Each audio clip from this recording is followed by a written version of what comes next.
कुछ दिनों बाद खरगोश फिर से कछुए के पास आया और बोला, मैं तुम्हें फिर से दौड़ की चुनौती देता हूँ, लेकिन इस बार ट्रैक मैं तय करूंगा। कछुए ने कहा। ठीक है, देखते हैं इस बार क्या होता है। अगले दिन सभी जानवर फिर से उस नई दौड़ को देखने के लिए जमा हो गए। इस बार ट्रैक एक पहाड़ी रास्ता था, ऊंचाई से भरा, घुमावदार और बीच में एक गहरा झील, लेक भी था। जैसे ही दौड़ शुरू हुई, खरगोश बिजली की तरह दौड़ा। कछुए के लिए पहाड़ी पर चढ़ना बहुत कठिन था, लेकिन वह धीरे धीरे आगे बढ़ता रहा।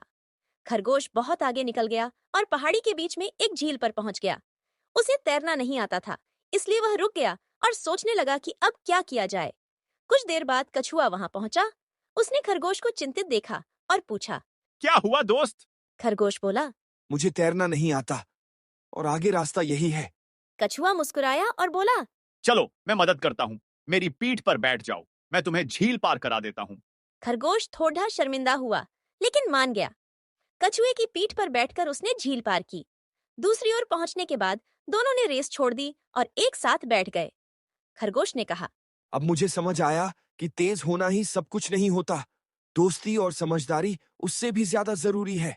कछुआ मुस्कुराया और बोला, और सबसे बड़ी जीत वही होती है जिसमें हम अकेले नहीं, साथ में आगे बढ़ें। उस दिन के बाद खरगोश और कछुआ अच्छे दोस्त बन गए।